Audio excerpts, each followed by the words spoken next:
When a narcissist finally labels you too strong, they reach for one last filthy tactic.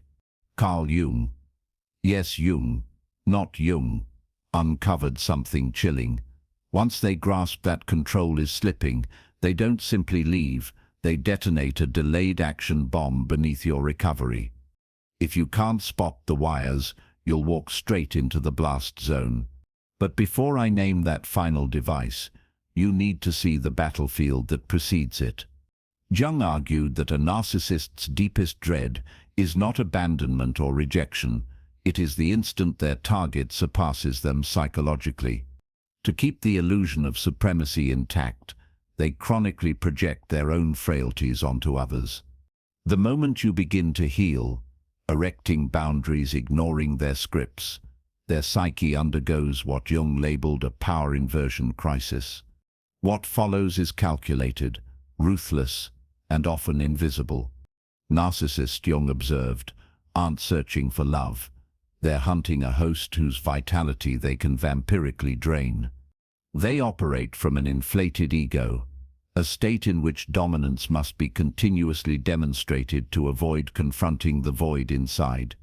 While you are confused, approval-hungry, or guilt-ridden, you fit their design perfectly.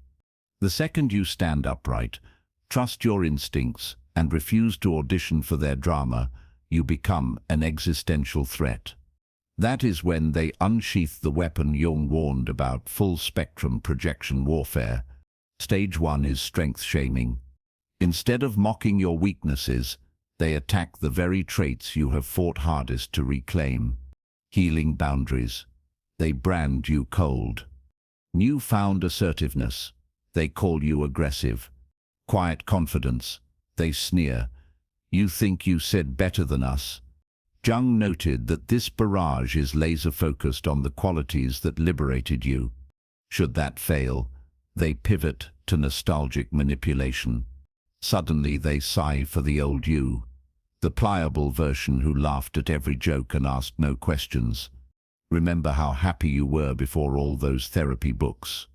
We used to be so close.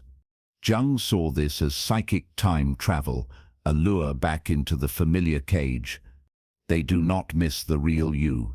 They miss the controllable you. If nostalgia does not reel you in, they weaponize your own compassion through manufactured vulnerability.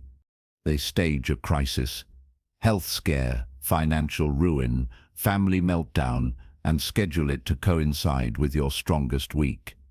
Jung insisted this timing is intentional. They keep meticulous mental files on every guilt button you own, then press them in sequence.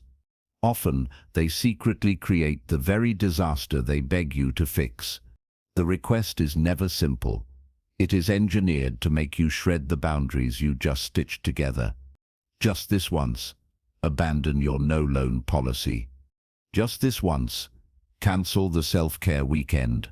Each concession is a brick removed from the wall you built. How do you stay intact?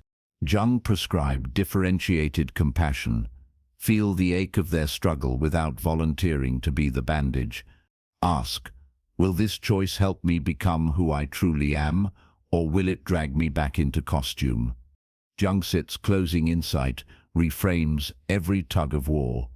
Narcissists fear your strength, because it reflects the growth they forfeited for control.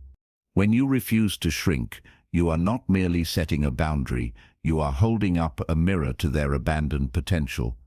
Their frantic need to yank you down is paradoxically proof that you have already risen.